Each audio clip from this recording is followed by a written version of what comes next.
করেন মানা আমিলা সলেহা, যে বা যারা সৎকর্ম করবে, ভালো কাজ করবে, মিন যাকারিন আও উনসা, সে পুরুষ হোক অথবা নারী হোক, যে কোনো ব্যক্তি যে বা যারা ভালো কাজ করবে, নেক আমল করবে, পুরুষ হোক বা সে নারী হোক, ওয়াহুয়া মুমিন, শর্ত হলো সেই ইমানদার হতে হবে। কি হতে হবে? যে কোনো মানুষ সে নেক আমল করুক, মিন জাকারিন আও উনসা, সে পুরুষ হোক অথবা নারী হোক, সে নেক আমল করলেই চলবে, তবে শর্ত হলো ওয়াহুয়া মুমিন, সে হতে হবে ইমানদার। কি হতে হবে? ইমানদার হতে হবে। ইমানদার ছাড়া নেক আমল গ্রহণযোগ্য নয়। ঠিক না? তাহলে দুইটা ডিউটি, এক নম্বর ডিউটি হলো ইমান, দুই নম্বর ডিউটি হলো আমল। এই দুইটি কর্মসূচি যারা পালন করবে, আল্লাহ বলেন তাদের জন্য আমি আল্লাহ পুরস্কার রাখছি দুইটা। কটা পুরস্কার? এক নম্বর পুরস্কার ফালানুহইয়ান্নাহু হায়াতান তাইয়্যিবা, আমি অবশ্যই তাহাকে দান করব মহাপবিত্র জীবন। সুবহানাল্লাহ। আমি তাকে হায়াতে তৈয়্যিবা দান করবো, এটা হলো প্রথম পুরস্কার, পবিত্র জীবন। দুই নম্বর পুরস্কার ওয়ালা নাজজিয়ান্নাহুম আজরাহুম, তারা যে নেক আমলগুলো করবে, নেক আমলের বিনিময়ে আমি আল্লাহ তাদেরকে প্রদান করব। কেমনে? কবে আহসানে মা কানু ইয়ামালুন, তারা যেভাবে আমল করেছে আমার প্রতিদানটা এমনি হবে না, তার আমল তার সাধ্য অনুযায়ী করেছে, আর এর বিনিময়ে আমি আল্লাহ আমার ক্ষমতা অনুযায়ী উত্তম পন্থা দান করব। বিআহসানি মা কানু ইয়ামালুন, বন্দারা যে আমলগুলো করে এর প্রতিদান, এর বিনিময়ে আমি উত্তম পন্থা দিব। তার মানে মুফাসসিরিন কেরাম বলেন বন্দার আমলের মধ্যে অবশ্যই ত্রুটি আছে, আছে না নাই?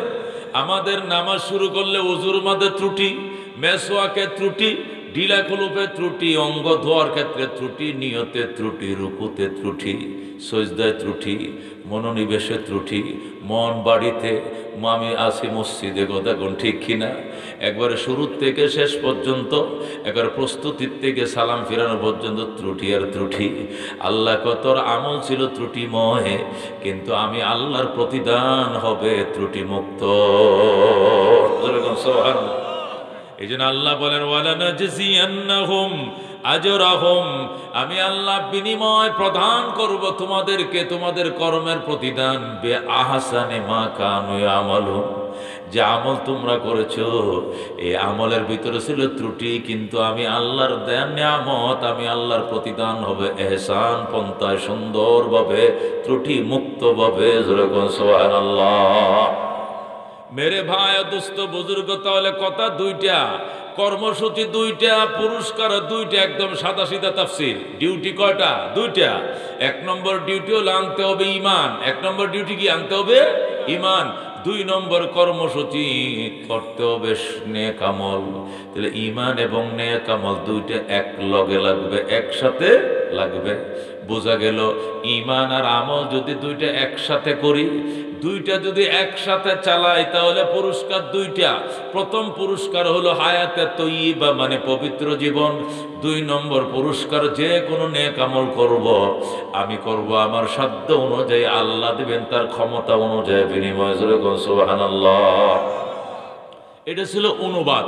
এখন তাফসীর মানে খুলে মুলে বলা, বিস্তারিত বলা, একবারে খুলে বিষয়টাকে বোঝানো, এটাকে কি বলা হয়? তাফসীর বলা হয়। আমার পক্ষ থেকে খুলে বলবো না, মুফাসসিরিন কেরাম যেভাবে লেখছেন, মুফাসসিরিন কেরাম বলেন আল্লাহ দুইটা শর্ত লাগাইছেন পবিত্র জীবন অর্জন করার জন্য। দুইটা শর্ত লাগাইছেন, এক নম্বরে ইমান, দুই নম্বরে সৎ নেক আমল, সৎকর্ম। সুতরাং কেউ যদি দুইটা একসাথে না করে, দুইটাই নাই, মানে ইমানও নাই, নেক আমলও নাই, তখন সে কোন জীবন লাভ করবে? তখন যে জীবনটা সে লাভ করবে, এই জীবনটার নাম হায়াতে তৈয়্যিবা নয়, ওই হায়াতের নাম হবে হায়াতে খাবিসা। হায়াত কয় প্রকার? দুই প্রকার। একটার নাম হায়াতে তৈয়্যিবা, আর একটার নাম হলো হায়াতে খাবিসা। হায়াতে তৈয়্যিবা মানে পবিত্র জীবন, হায়াতে খাবিসা মানে অপবিত্র জীবন। তাহলে পবিত্র জীবন যদি অর্জন করতে হয়, তাহলে আমাকে দুইটা ডিউটি একসাথে চালাইতে হবে। এক নম্বরে আমি নেক আমল তো চালাবই, সাথে ওহুয়া মুমিন, আমাকে হতে হবে ইমানদার। ইমান সহকারে নেক আমল চালাইলে, দুই কর্মসূচি একসাথে পালন করলে আল্লাহ আমাকে পবিত্র জীবন দিবেন। সুতরাং কেউ যদি একটা করে, যেমন ইমান আছে কিন্তু নেক আমল সে করে না। ইমান আছে লোকটা, ইমান আছে, কালমা পড়ছে, কালমা জানে, শাহাদত জানে, ইমানে মুজমাল জানে, মুফাসসল জানে, পড়েও কিন্তু নামাজের কথা বললে ভাল লাগে না। কোন নামাজ পড়ার টাইম এখন হয় নাই, রোজা রাখার বয়স এখন হয় নাই, হজ করে যদি মক্কায় মরি আত্মীয় স্বজন আমারে হারাবে, এই জন্য হজে যাবো না, দূরে যায় মরবো না, জাকাত দিতে চায় না, দাড়িও রাখতে চায় না, হালাল যত জীবনযাপন করতে চায় না, অবাধে সুদ খায়, ঘুষ খায়। যদি কেউ উপদেশ দেয়, সে বলে মুসলমান আমাকে দাওয়াত দিয়েন না, হিন্দু বাড়ি যে দাওয়াত দেন। আছে কিনা এরকম? এরকম বেকার ও গলা আসেনি? হুজুর আপনারা কি করেন? আমরা তাবলিগে, এই স্বেচ্ছাসেবক অ্যালার্ট থাকেন, শব্দ করে কি আবার দু একজন উলামায়ে কেরাম সাইডে ফাইডে থাকেন, যাতে কোনো ডিস্টার্ব না করে পোলাপানে। মেরে ভাই দোস্ত বুজুর্গ, একটা ইমানদার বেনামাজিকে যদি আপনি দাওয়াত দিতে যান, সে আপনাকে উল্টা দাওয়াত দিবে, এখানে আইছেন কেন? আমি তো মুসলমান, আমি করছি লা ইলাহা ইল্লাল্লাহু মুহাম্মাদুর রাসূলুল্লাহ, আমি ঈমান আনছি, আমার কি দাওয়াত দিতে আইছেন? মিয়া দাওয়াত দেন হিন্দু বাড়ি যায়, খ্রিস্টান বাড়ি যায় দাওয়াত দেন, মুসলমানের জন্য কি দাওয়াত? দাওয়াত দিতে আইছি ঈমানের নয়, আমলের দাওয়াত দিতে আইছি। লন আমগোর সাথে মসজিদে চলেন, আপনাদের মসজিদের মহল্লার মসজিদে আমরা 3 চিল্লা জামাত আইছি, বলে কিনা? লন মসজিদে চলেন, আমরা 3 দিনের জামাতে আইছি, 1 চিল্লার জন্য আইছি। কয় না না, নামাজে পড়া লাগে এটা আমি জানি, আমনে আমারে বুঝাইতে হবে না। দাড়ি যে রাখা লাগে এটা আমি জানি, আমারে বুঝাইতে হবে না। বেঈমানদেরকে বুঝান, আমাকে বুঝান লাগতো না, এরকম আছে না? নাই? আছে কিনা? অনেক আছে। হ্যাঁ, সুদ খায় না? হুজুর সুদ খাইলে কি হয়েছে? আমার ইমান কত শক্ত জানেন? এই বরাতুল বাজারে যায়, জিগান তো আমার কাছে 1 টাকা বাকি পাইব কিনা? কোনো অটোওয়ালা আমার কাছে টাকা পাবে, কোনো সাত দোকানদারের টাকা পাবে, 2টা পয়সা কেউ আমাকে পাবে না। আমি এরকম ইমানদার, এরকম মজবুত ইমানদার। ইমান শক্ত থাকলে নমাজ টমাজ লাগে না। যেরকম নাউজুবিল্লাহ, আছে কি না? আল্লাহ এদেরকে ফাউল বলতেছেন যে অসম্ভব কথা, তোমাকে ইমান সহকারে নেক আমল চালাইতেই হবে, তাহলে তুমি পবিত্র জীবন লাভ করবো। যেরকম সুবহানাল্লাহ। সুতরাং কেউ যদি ইমান আনছে কিন্তু আমল নাই, অথবা আমল আছে ইমান নাই, অথবা ইমান আমল দুইটাই নাই, এদের জীবনের হায়াতে তৈয়্যিবা হবে না, এদের জীবন হবে হায়াতে খবিসা। ঠিক না? 2 শর্ত সাপেক্ষে যদি হায়াতে তৈয়্যিবা হয়, তাহলে একটা শর্ত পাওয়া না গেলে অথবা উভয়টা পাওয়া না গেলে হায়াতে খবিসা হবে। মুফাসসিরিনে কেরাম বলেন, আল্লাহ তাআলার এই আয়াত দ্বারা বোঝা যায় মানুষের জীবন 2 প্রকার। একটাকে বলা হয় হায়াতে তৈয়্যিবা, আর একটা বলে হায়াতে খবিসা। একটাকে বাংলায় বলে পবিত্র জীবন, আরেকটাকে বলে অপবিত্র জীবন। মুফাসসিরিনে কেরাম বলেন হায়াতে খবিসা আবার 2 প্রকার। কয় প্রকার? হায়াতে খবিসার 2টা স্তর। নিম্ন স্তর যেটা, এটাকে বলা হয় হায়াওয়ানি জিন্দেগি, আর একটু হাই লেভেল যেটা, এটাকে বলা হয় ইনসানি জিন্দেগি। এইলো হায়াতে খবিসার 2টা স্তর। আর হায়াতে তৈয়্যিবার আবার 3টা স্তর। হায়াতে তৈয়্যিবার নরমাল স্তর যেটা, এটাকে বলা হয় ঈমানি জিন্দেগি। হায়াতে তৈয়্যিবার মধ্যে মিডিয়াম স্তর যেটা, মধ্য স্তর যেটা, এটাকে বলা হয় ইরফানি জিন্দেগি। আর হায়াতে তৈয়্যিবার মধ্যে হাই ক্লাস যেটা, ওইটাকে বলা হয় ওহদানি জিন্দেগি, ফানাফিল্লার জীবন, একক জীবন। যেরকম সুবহানাল্লাহ। মুফাসসির কেরাম লেখেন, যেহেতু 2টা শর্ত সাপেক্ষে আপনাকে হায়াতে তৈয়্যিবা অর্জন করতে হবে, 1 নম্বরে ঈমান, 2 নম্বরে আমল। সুতরাং এখান থেকে যে কোনো একটা ছুটে গেলে আপনি হায়াতে তৈয়্যিবার আওতায় থাকবেন না, আপনি হায়াতে খবিসার আন্ডারে চলে যাবেন। হায়াতে খবিসা যারা অর্জন করবে, এরা জান্নাতে যাইতে পারবে না। প্রথম পর্যায়ে বহুকাল জাহান্নামে জ্বলার পরে কোনোদিন যদি আল্লাহ চায়, সরষের দানা বরাবর ঈমান থাকলে জান্নাত পাবে, নতুবা জান্নাত পাবেই না। যেরকম নাউজুবিল্লাহ মিন যালিক। হায়াতে খবিসার 2টা স্তর। যারা জাহান্নামে যাবে, এদের নিম্ন স্তর যেটা, এটাকে বলা হয় হায়াওয়ানি জিন্দেগি, পশুর জীবন। পশুর জীবন কাকে বলে? আল্লাহ রুহুল মানিওয়ালা লেখে, পশুর জীবনের কর্মসূচি হলো 2টা। কয়টা? একটা আমি খাবো, আর একটা হলে আমি ঘুমাবো। খাবো আরাম করব, দুই কর্মসূচি, খাওয়া আরাম, খাওয়া বিশ্রাম, খাওয়া আর কি বিশ্রাম। এটা হলো পশুর জীবনের কর্মসূচি। যদি না বুঝেন তাহলে আপনার গোয়াল ঘরের গরুটার দিকে তাকান, তাকায় দেখেন সে কি চায়। সে দুইটা জিনিসে চায়, একটা হলো সকালবেলা উঠাই ঘাস খাওয়ার জন্য সে পাগল হয়ে যায়। ঘাস হোক, কোড়া হোক, ভুসি হোক, মার হোক, ফ্যান হোক, সে খাবে, ঠিক আছে। খাওয়ার পরে যখন পেট ভরে গেছে সে আস্তে করে ঘুমায় পড়বে, শুয়ে পড়বে, ঠিক কিনা। একটা পশুর কর্মসূচি কটা? দুইটা। একটা হলো খাবো আর একটা হলো আমি আরাম করব। এই দুইটা কর্মসূচি পশুর। এখন আসেন সেই কর্মসূচির মধ্যে এই দুইটা কর্মসূচি খাবো আর আরাম করব, এর মধ্যে আবার হালাল হারাম খোঁজার প্রয়োজন তারা মনে করে না। একটা গরু সকালবেলা আপনি রশিটা যদি ছেড়ে দেন, ছেড়ে গোয়ালঘর থেকে বের করে দেন, সে যাই প্রথম যে দান কাঠটা পাইবে ওইটার মধ্যে কামড় দিব, ঠিক কিনা। লাউ গাছ পাইলে লাউ গাছ, সিম গাছ পাইলে সিম গাছ, ডাঁটা গাছ হলে ডাঁটা, লাল শাক হলে লাল শাক, যেটা পায় জ্বালা খেতে হলে জ্বালা ক্ষেত, দান করলে দান ক্ষেত, গম খেলে তো গম ক্ষেত। নিজের খেতে হলেও খাইবো, অন্য গৃহস্থ হলে খাইবো, নিজের গৃহস্থ হলে খাইবো, চেয়ারম্যানেরটা হলেও খাইবো, মেম্বারেরটা খাইবো, গরিবেরটাও খাইবো। সে প্রয়োজন মনে করে না হালালকে হারাম জানার, কথা কোন ঠিক কিনা। একটা গরু তার কর্মসূচি দুইটা, হায়াওয়ানি জিন্দিগি পশুর জীবনের কর্মসূচি দুইটা। এক নম্বর কর্মসূচি হলো আমি খাবো, খাওয়ার ক্ষেত্রে হালাল হারাম সে খুঁজবে না, কথা কোন ঠিক কিনা। দুই নম্বর কর্মসূচি হলো আমি আরাম করব, আরামের ক্ষেত্রেও পশু কোনোদিন হালাল হারাম খোঁজে না, কথা কোন ঠিক কিনা। একটা গরু, এই কথা কোন, একটা গরু এখানে ঘাস খাইতেছে এই মাঠে, এই স্কুল মাঠে, হঠাৎ করে বৃষ্টি নামছে, এমন বৃষ্টি জ্বর আসছে, ছাগল বকরি গরুরা এখানে ঘাস খাইতেছে, হঠাৎ করে জ্বর তুফান আসছে। এখন সে চলে গেছে, কোথায় যাবে? গোয়াল ঘরে যাবে। যায় দেখে গৃহস্থ গোয়াল ঘরের দরজা আটকায় রাখছে, সে ঢুকতে পারে নাই। সোজা ওই মসজিদের দরজাটা খোলা, ভিতরে ঢুকে পড়ছে। ছাগল ঢুকছে, মোরগ ঢুকছে, হাঁস ঢুকছে, ঢুকছে কিনা, ঢুকছে কিনা, ঢুকে কই গেছে? ইমাম সাহেব যায় নামাজে যায় শুয়ে পড়ছে। ছাগলটা শুয়ে লেদাইয়া হাই গিয়া প্রস্রাব করে ভরে তুইছে। পরের দিন অথবা একটু পরেই বিচার গেছে গরুর মালিক, এই করিম মেম্বার সাহেব, আপনার গরু এভাবে ছেড়ে রাখলেন কেন? মসজিদে ঢুকছে, যায় নামাজে প্রস্রাব করছে, বিচার হবে আপনার বিরুদ্ধে। বরাতুল ইউনিয়ন অফিসে বিচার হবে আগামীকাল দুপুর 2টা। মেম্বার আইছে, আসার পরে মেম্বার সাহেব আপনার গরু আপনি আটকা রাখবেন না কেন? মেম্বার কয়, ভাই আমার জ্ঞান আছে, বুদ্ধি আছে, আমি এতটুকু বয়স হয়েছে, আমার কোনোদিন মসজিদে দেখছেন আপনারা? আমার জ্ঞান আছে, বুদ্ধি আছে, এই জন্য আমি কোনোদিন মসজিদে আসি নাই, আমার কোনোদিন দেখেন নাই। এই গরুটা হলো এটা বুক প্রাণী, এটা বুগা পানি, এটা বুবা পানি। সে তো কথা বলতে পারে না, তার জ্ঞান নাই, সুস্থ আকল নাই, জ্ঞান নাই। সে মনে করেন বৃষ্টি আইছে, তুফান আইছে, দৌড়ায় গেছে, গোয়াল ঘর দরজা বন্ধ পাইছে, আল্লাহর ঘরে ঢুকে পড়ছে। আমি বুঝি, এই জন্য আমি তো কোনোদিন আল্লাহর ঘরে আহি না। এটা বুঝে না দেখি তো আইসে গেছে, আল্লাহর হস্তে মাপ দিয়া দেন। মেম্বরে মাপ চাইছে, হে বুঝে আর কি, গরু বুঝে না। গরু না বুঝে মসজিদে গেছে, আর হি মানুষ নবী, মানুষ রূপী গরু, এ গরুর চোখ কপাল পোড়া, সে কোনোদিন মসজিদে যায় নাই, কথা কোন ঠিক কিনা। মেরে ভাই ও দোস্ত বুজুর্গ, তাফসির যেহেতু খুলে মুলে বলতে হবে, একটু বুঝার চেষ্টা করেন। অপবিত্র জীবনের 2টা স্তর। কটা স্তর? নিম্ন স্তর যেটা, এটাকে বলা হয় হায়াওয়ানে জিন্দিগি, পশুর জীবন। পশুর জীবন কাকে বলে?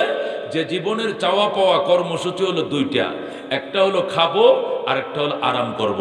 খাওয়ার ক্ষেত্রেও হালাল হারাম খোঁজার দরকার নেই, আরাম করার ক্ষেত্রেও হালাল হারাম খোঁজার দরকার নেই।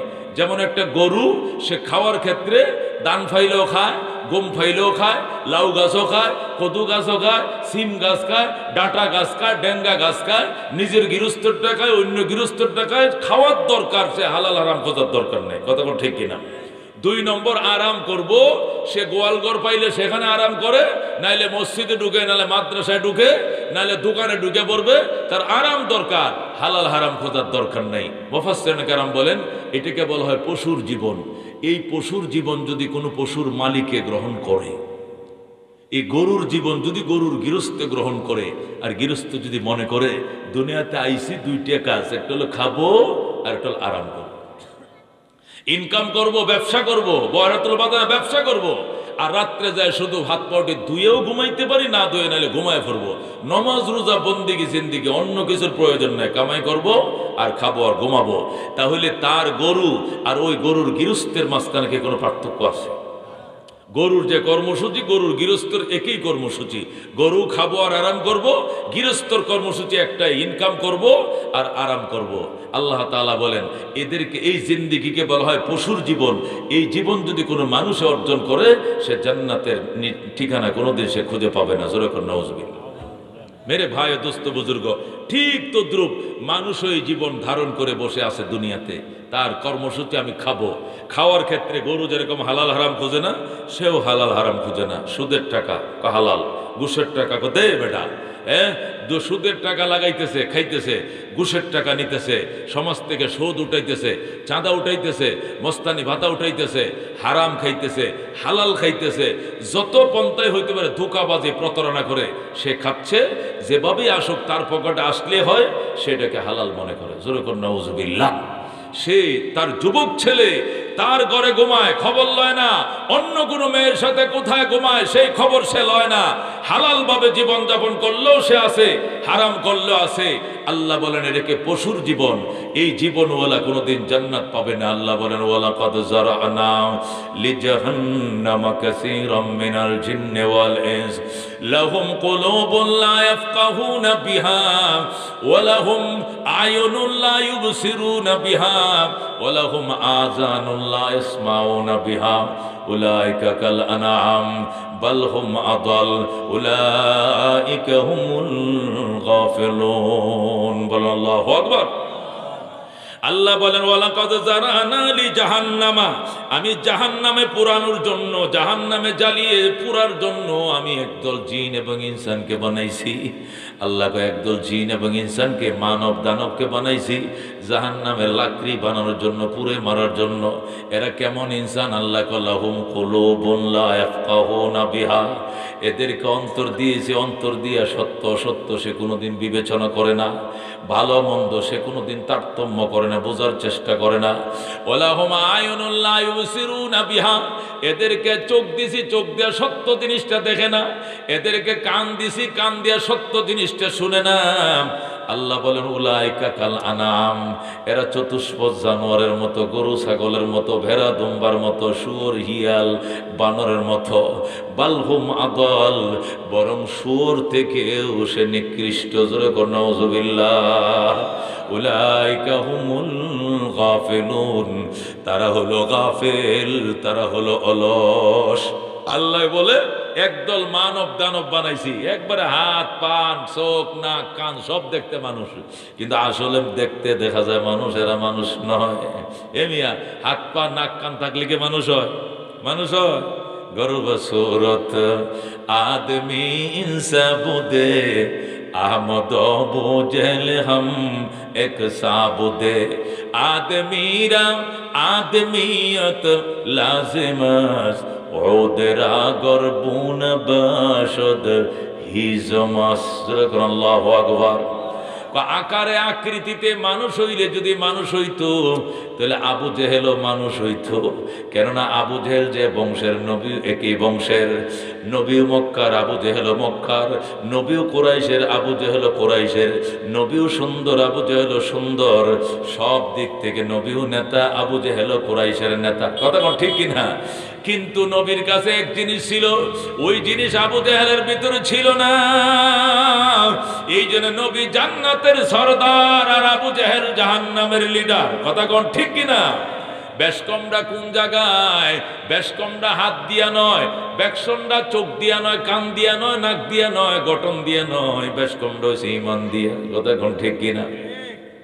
এই জন্য আল্লাহ রলি বলেন গর্বসরত আদমি ইনসাবুদে আহমদ বুঝেল হম এক সাবুদে আদমিরা আদমিয়ত লাজিমাস ওদেরা গর্বুন বাসদ হিজমস্ত্র। আল্লাহু আকবার।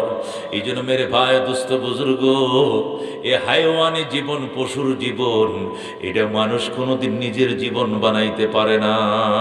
কথা কোন ঠিক কিনা? আল্লাহ আমার দুনিয়াতে বাজান শুধু খাওয়ার ঘুমানোর জন্য পাঠায় নয় রে। ও আমার ভাইরা, আমার ব্যবসায়ী বন্ধুরা, শুধু ব্যবসা করবা, সকালে 7টা বাজে দোকানটা খুলবা আর রাত 8টা বাজে দোকানটা বন্ধ করবা, বাসায় যায় খায়া ঘুমায়া করবা, ফজর নাই, এশা নাই, জোহর নাই, আসর নাই, রমজানের রোজা নাই, সামনে পর্দা দিয়া সারাদিন চা বিক্রি করবা আর বেনামাজি বেরোজাদার রে খাওয়াইবা। এটা মানুষের জীবন নয়, এটা গরু ছাগলের জীবন। কথা কোন ঠিক কিনা? এটা পশুর জীবন, এটা মানুষের জীবন নয়। নিজে রাখলা না রোজা, আবার বেরোজাদারের জন্য দোকানটা খোলা রেখে দিনভর চা খাওয়াইছো, বিস্কুট খাওয়াইছো।